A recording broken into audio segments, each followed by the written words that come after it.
I started Zenith Bank with 20 million naira in 1990. That is about $5 million.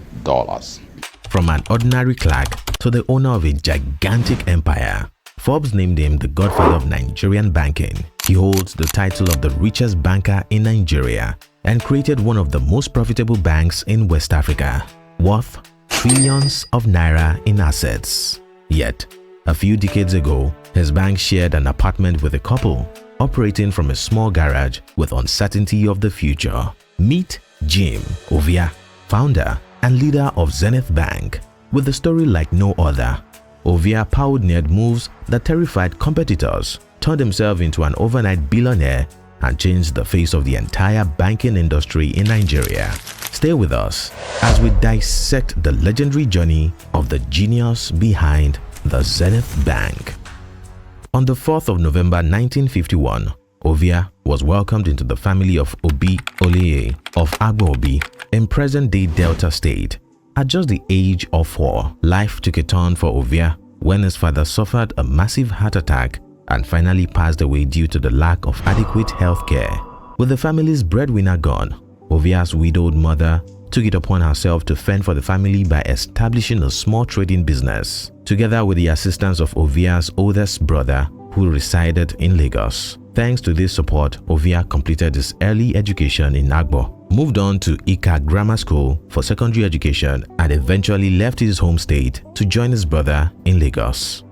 At a time when the standards for a job were much lower than today's, Jim Ovia managed to secure a position as a clerk at Barclays Bank, now known as Union Bank of Nigeria. According to him, most people his age saw Lagos as a place where anyone could go and realize their dreams, and he felt no different about the city. But Lagos is the only place where you can come and work and also enjoy a social life. However, after 3 years of working at the bank, Ovia decided that it was time to go back to school, opting to study overseas. Ovia successfully secured admission into the Southern University of Louisiana, United States, to undergo a bachelor's degree program in business administration. According to the banking mogul, this was literally the foundation of all that was to come. If you are enjoying this documentary, please take a moment to like, comment, and subscribe. Your support enables us to continue sharing compelling stories like this one. Now, let's get back to the story. During his first year in college overseas, Ovia began to develop a deep interest in computers from his computer science classes. In fact, he had so fallen in love with the mechanics of these machines that he almost switched into computer science, had it not been for the timely intervention of his academic advisor, who convinced him to stay on track. However, Ovia continued to sneak into the computer room whenever he had the chance, fascinated by how technology could be applied in the business world. Approaching his senior year in school, Ovia eventually got a night job as a computer operator at the Baton Rouge Bank and Trust.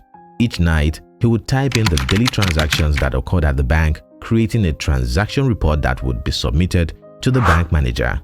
The young student considered it a lucky job, as he was being paid to receive the training he needed, but most importantly, he was learning how the American bank was using data processing technology to its advantage.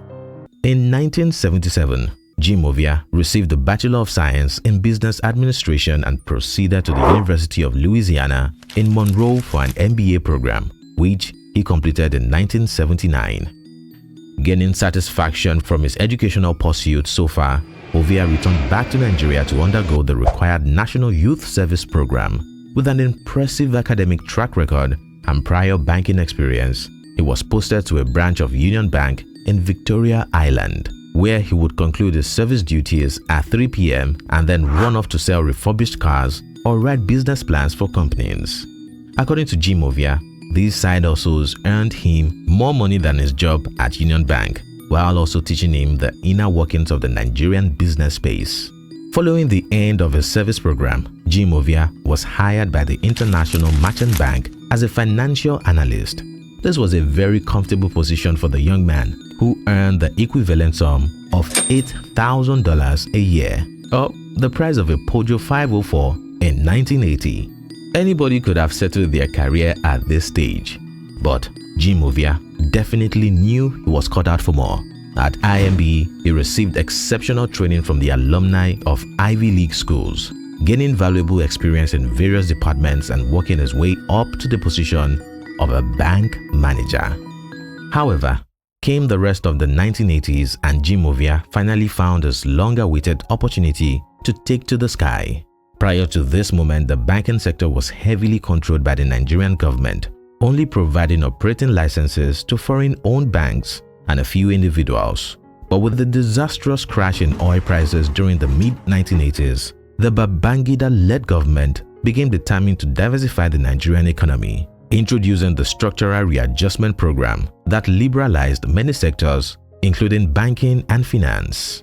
Like several Nigerians who were following the deregulation development, Jim Ovia was quite excited with the idea of owning a bank, and without thinking twice about it, he applied for a license. While many chose to apply for a merchant banking license, which required a 6 million naira capital funding for approval, Ovia had opted for the quite expensive commercial banking license, which required a capital fund of 20 million naira for operations approval. This decision, according to the billionaire, was out of a totally spontaneous instinct to go for the more difficult, less saturated option. Whether it was a wise move or not, Jim Ovia would later discover at his license interview.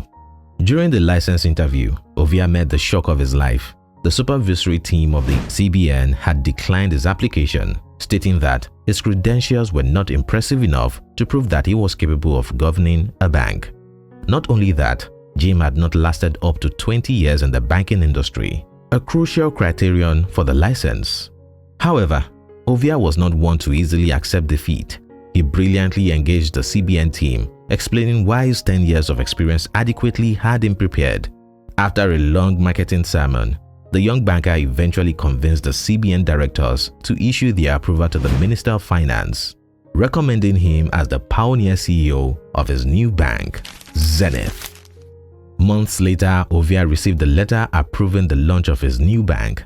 With the license now in hand, it was easier to rally investors to raise the required 20 million naira startup fund. Out of the 50 investors whom he had met with his banking plans, only 24 delivered on their pledges. Those who had pulled out reportedly did so out of fear, seeing the amount of quarreling and actual fighting that were occurring between the directors and shareholders of most new banks. In one popular case, the chairman of a new bank was said to have knocked off the teeth of a fellow board member who was the CEO. Despite this growing distrust between investors and emerging bank CEOs, Ovia was able to raise the needed sum within 30 days. A few minutes after depositing the investment funds at a special central bank account, which was the final step to begin operating his bank, a cool announcement struck the radios, halting everything. Luckily for Ovia, the coup was defeated and the process went through, being the reason Zenith Bank was eventually able to take off the ground. The bank began as a single branch in Lagos, finding feet on the ground floor of an improvised residential space shared with a private tenant and his wife. The garage was turned into a makeshift customer service area. Signs and logos were raised to signify the presence of the bank, but it didn't look much like it. But as time went on, Zenith began attracting a number of customers, prompting the couple to move out and allowing the bank to fully take over the place. From there and slowly, Zenith expanded to 4 modest branches. At a time when the 1990s era banks were either selling off or closing down, Ovia knew he had to do something radically different to survive the ruthless sector. Inspired by his banking experience in the US, Ovia began incorporating technology into his bank's financial services. In 1995, Zenith Bank reportedly became the first Nigerian bank to have a functional website and among the first to establish an ATM site. The bank channeled their focus on corporate clients, multinationals, and high net worth individuals, assuring them that the bank's ICT-powered system were the best for their needs. Following the downfall of many banks in the 90s, the Nigerian government in 2004 implemented a policy that required all banks to have a recapitalization fund of at least 25 billion naira in order to sustain enough liquidity for safe and stable operations. This drove a majority of the over 90 existing banks into one another, offering big banks an opportunity to also acquire smaller ones.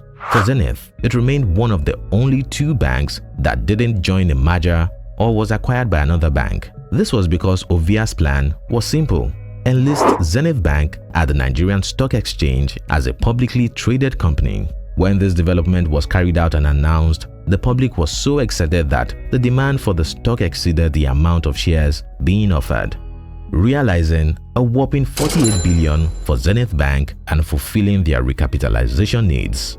This event acted as a springboard for the bank, exposing its solid financial service system to a wider range of customers and filling its vault with enough money to fuel expansion goals.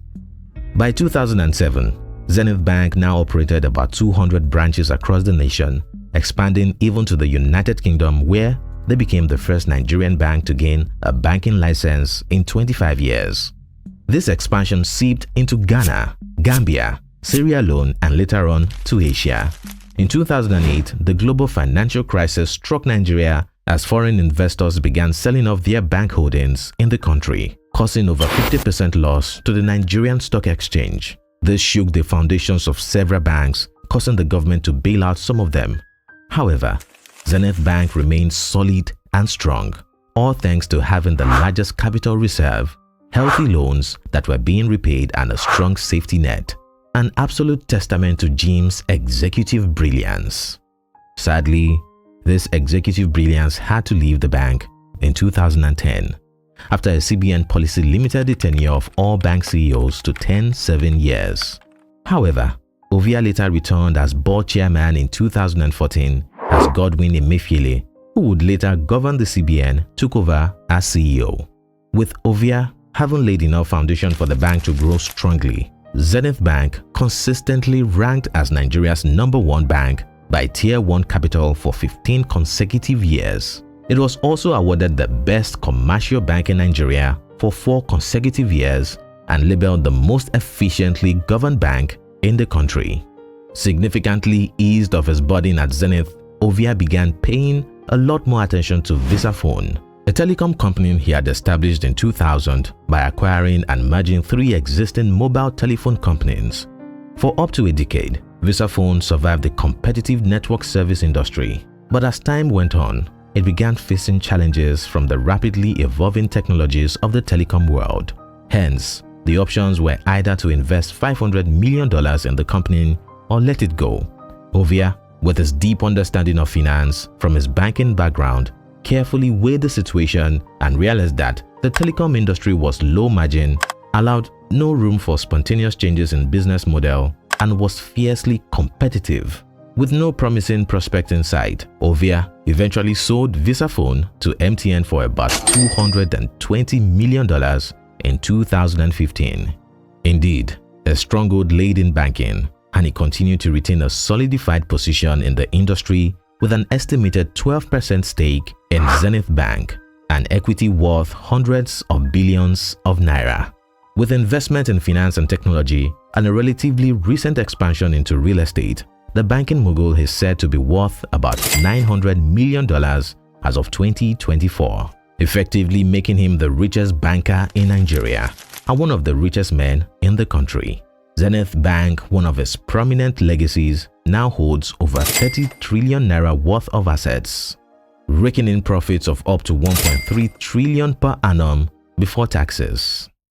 Despite these gains, the banking giant has been criticized for offering a non-competitive monthly wage, having its compensation for entry-level staff ranking among the lowest in the industry. Customers have also raised concerns regarding numerous downtimes and unreliable internet banking, questioning the importance of such revenue growth in the face of a decline in quality services. What kind of problem is this? I cannot get my money. We hospital trees are without money. Once a pioneer of an innovative and customer-oriented banking system, the bank now stands to lose its identity to the woes of the modern banking landscape in Nigeria. Another legacy Jim Ovia remains most proud of is his family. Although not regularly in the spotlight, Jim and his wife Kate have always expressed a fondness for each other during public events. Blessed with 5 children, the couple have a similar knack for greatness. As the family matriarch not only chairs the board of a prominent software firm in Lagos, but also serves as a CEO of Quantum Markets, both owned by her husband.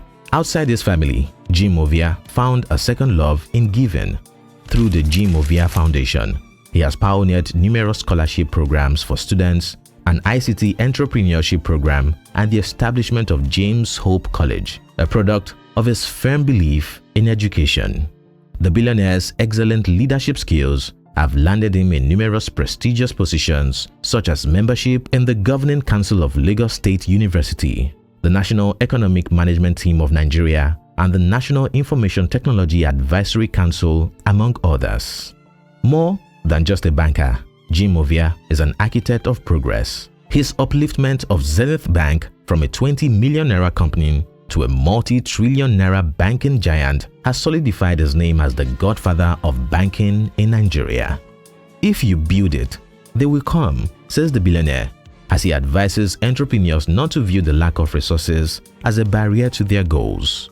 From humble beginnings, Jim Ovia has constructed a legacy of innovation, empowerment, and industry building, leaving an indelible mark on Africa's economic landscape and inspiring a generation to claim their place on the world stage.